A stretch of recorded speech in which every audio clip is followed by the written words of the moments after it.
नमस्कार दोस्तों। तो फिर हम आए हैं आपको 1897 का जो विद्रोह था उसका अगला एपिसोड को लेकर के, यानी कि अगला चैप्टर के बारे में पढ़ेंगे आगे उसके। तो चलिए, तो हम आपको पहले बता दें कि वीडियो को जूम करके जैसे आप पढ़ते थे बुक को का जो पेज है उसको भी पढ़ते रहिए, और क्या करिए आप कमेंट सेक्शन में जो आपको बुझाता है वो आप लिखिए ज़रूर, जो हम आपसे बात करते हैं क्वेश्चन के थ्रू। चलिए तो स्टार्ट करते हैं। तो हम 1897 के क्रांति के बारे में पिछले चैप्टर में पढ़े थे। अगर आप नहीं पढ़े हैं तो पिछले वाला चैप्टर जरूर जाके देखिए कि दिल्ली से कौन नेतृत्व कर रहा था, झांसी से कौन नेतृत्व कर रहा था। उसको याद करने का मेन ट्रिक जो होता है, जो कहानी की तरह, वो प्रमुख है दोस्तों। चलिए तो आगे का है कि इसे पढ़ेंगे।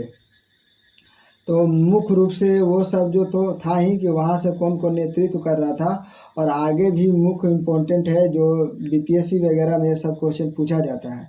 चलिए, तो ताग्या टोपो को क्या किया था, उसका मान सिंह जो था दोस्त, उसको क्या कर दिया, धोखा दे के धरवा दिया और उसको फांसी दे दिया गया दोस्तों। तो आगे का क्वेश्चन है उससे कि असम में मनीराम दत्त, कोटा में जयदयाल और हरदयाल, उड़ीसा में राजकुमार उज्ज्वला और शाही और सुरेंद्र शाही, पंजाब में वजीर खां, कुल्ली में राणा प्रताप सिंह और बी सिंह क्या कर रहे थे, विद्रोह किए थे। तो कहने का मतलब है दोस्तों कि ये सब में जब विद्रोह हो रहा था पूरा इंडिया में, तो असम से कौन विद्रोह कर रहे थे। अगला आपके लिए अगला क्वेश्चन है कि असम से विद्रोह कौन कर रहा था। तो इसका हो जाएगा मनीराम दत्त। असम से कौन हो जाएगा दोस्तों, तो मनीराम दत्त, ठीक है। कोटा से कौन हो जाएगा, तो जयदयाल और हरदयाल। कोटा से कौन विद्रोह कर रहा था, तो जयदयाल और हरदयाल, ठीक है दोस्तों। और आगे बताना है कि उड़ीसा से विद्रोह कौन कर रहा था, तो राजकुमार उज्ज्वला शाही और सुरेंद्र शाही। कौन था, राजकुमार उज्ज्वला शाही और सुरेंद्र शाही। आप इसको बार बार वीडियो को देखिएगा तो आपको याद हो जाएगा। चलिए, तो अगला क्वेश्चन है दोस्तों कि पंजाब से मतलब कौन कर रहा था। तो पंजाब से विद्रोह का नेतृत्व कौन कर रहा था, विद्रोह कौन कर रहा था, तो वजीर खां, ठीक है। और कुल्ली बोले तो कुल्ली मनाली, ठीक है। तो कुल्ली में कौन था दोस्तों, तो राणा प्रताप सिंह थे। और वीर सिंह क्या किए कि उस विद्रोह को मतलब विद्रोह कर रहे थे वहाँ से, ठीक है। तो कुल्ली से कौन हो जाएगा, तो राणा प्रताप सिंह और वीर सिंह हो जाएगा। चलिए अगला क्वेश्चन है दोस्तों कि क्रांति की विफलता का मुख्य कारण क्या था। जो ये 1897 का क्रांति हुआ था वो सक्सेसफुल नहीं हुआ था। तो इसका मुख्य कारण था कि एकता, संगठन और साधनों की न्यूनता, ठीक है। मतलब एकता नहीं था और साधन उतना नहीं था, ठीक है। विद्रोह गतिविधियों का कुछ क्षेत्र तक ही सीमित रहना, यानी कि जो विद्रोह था वो कुछ क्षेत्र तक ही क्या रह गया, सीमित रह गया। जैसे दिल्ली हो गया, झांसी हो गया, है ना, फैजाबाद, इलाहाबाद, इस सब में पूरा चरम सीमा पर था। और कुछ पूर्वोत्तर के राज्य में जैसे असम हो गया, उड़ीसा हो गया, है ना, कुल्ली हो गया, ये सब में कुछ कुछ हुआ। बाकी पूरा इंडिया में पूरी तरह से नहीं हुआ था विद्रोह, इसीलिए ये क्या हो गया, असफल रहा। चलिए अगला क्वेश्चन है दोस्तों कि किसने 1908 में the Indian war of independence पुस्तक लिखा था। तो the Indian war of independence पुस्तक कौन लिखा था दोस्तों, तो वी.डी. सावरकर। वी.डी. सावरकर का पुस्तक लिखा हुआ है the Indian war of independence, ठीक है। अगला क्वेश्चन है दोस्तों कि भारतीय इतिहासकार मतलब कौन थे जो पुस्तक को मतलब विद्रोह का संज्ञा दिया था, मतलब क्या बोलते हैं, तो वो हो जाएगा कि अशोक मेहता। अशोक मेहता ने अपनी पुस्तक द ग्रेट रिबेलियन में क्या किया कि राष्ट्रीय विद्रोह कहा। किसे, तो भारतीय इतिहासकार अशोक मेहता ने अपनी पुस्तक द ग्रेट रिबेलियन में इसे राष्ट्रीय विद्रोह कहा। यानी कि जो 1897 का जो क्रांति था उसको राष्ट्रीय विद्रोह मतलब अशोक मेहता का जो पुस्तक है उसमें लिखा गया है, यानी कि कहा गया है।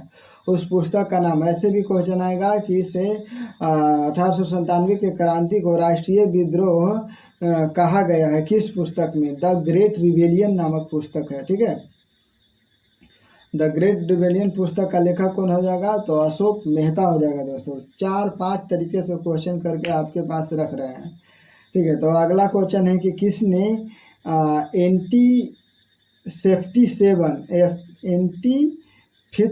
मतलब 1857, ठीक है, 1897 1857 लिखी, यानी कि पुस्तक किसने लिखी? तो डॉक्टर सुरेंद्र नाथ सेन जो है 1857 नामक पुस्तक लिखे, ठीक है, जिन्होंने 1897 के संग्राम का सरकारी इतिहासकार भी माना जाता है। उन्हें क्या माना जाता है? सरकारी इतिहासकार भी माना जाता है। चलिए अगला क्वेश्चन है कि 1897 के विद्रोह के समय, है ना, लंदन टाइम्स के संवाददाता मतलब भारत की यात्रा किए थे, तो वो कौन थे? ठीक है, तो WH रसल, जो मतलब विद्रोह के समय लंदन टाइम्स के कोई संवाददाता थे, जो सो न्यूज वाला, जो क्या किए कि भारत को यात्रा किए थे, भारत की, ठीक है। अगला क्वेश्चन है दोस्तों कि 1897 के विद्रोह के बाद भारत का शासन, है ना, ईस्ट इंडिया कंपनी के हाथों से निकलकर ब्रिटिश क्राउन के हाथ में चला गया। तो कहने का मतलब 1897 का क्रांति हुआ तो उस समय भारत का शासन मतलब भारत के हाथ से निकलकर कहाँ चला गया दोस्तों? तो ईस्ट इंडिया कंपनी के हाथों में, ठीक है। अगला क्वेश्चन हो जाएगा दोस्तों कि 1 नवंबर 1898 को इलाहाबाद में लॉर्ड कैनिंग ने महारानी विक्टोरिया की उद्घोषणा को पढ़ा और स्टेनली ने तैयार किया था। तो कहने का मतलब हो गया कि 1858 में इलाहाबाद में लॉर्ड कैनिंग, तो महारानी विक्टोरिया जब आए थे तो उद्घोषणा था उनका, तो उस उद्घोषणा को तैयार कौन किया था? तो वो हो जाएगा दोस्तों स्टैनली ने क्या किया था? उद्घोषणा को तैयार किया था, ठीक है। और इसके बाद गवर्नर जनरल को क्या किया गया कि वायसराय को उपाधि प्राप्त हुआ। तो कहने का मतलब है कि 1858 में क्या हुआ कि मतलब गवर्नर जनरल से क्या हो गया? वायसराय बन गया। तो कहने का मतलब है कि प्रथम इसके बाद गवर्नर जनरल कैनिंग को वायसराय की उपाधि प्राप्त की, यानी कि अंतिम गवर्नर जनरल कौन हो जाएगा दोस्तों? तो लॉर्ड कैनिंग हो जाएगा। अब प्रथम वायसराय हो जाएगा लॉर्ड कैनिंग भी, प्रथम वायसराय लॉर्ड कैनिंग और अंतिम गवर्नर जनरल लॉर्ड कैनिंग हो जाएगा, ठीक है। अगला क्वेश्चन है दोस्तों कि 1858 की उद्घोषणा के बाद किस कमीशन के सिफारिश के अनुसार भारतीय सैनिकों और यूरोपीय सैनिकों की संख्या का अनुपात 5:1 से घटाकर 2:1 कर दिया गया था? तो कौन से कमीशन के द्वारा कर दिया गया था? तो पील कमीशन के द्वारा घटाकर क्या कर दिया गया था कि मतलब सैनिक को संख्या था ना, उसमें कमी कर दिया गया था, ठीक है। तो आगे का क्वेश्चन है दोस्तों कि 1897 के क्रांति जो है, आपके लिए जो क्वेश्चन है कमेंट सेक्शन में लिखिएगा कि 1897 का जो क्रांति है तो दिल्ली से कौन नेतृत्व कर रहे थे और इलाहाबाद से कौन नेतृत्व कर रहे थे? 2 क्वेश्चन है दोस्तों, आप कमेंट सेक्शन में ज़रूर लिखिएगा। यहाँ से क्या हो गया कि 1897 का क्रांति का पूरा जो मतलब प्रमुख जो बिंदु था वो आपको डिस्कशन कर दिए इस बुक का।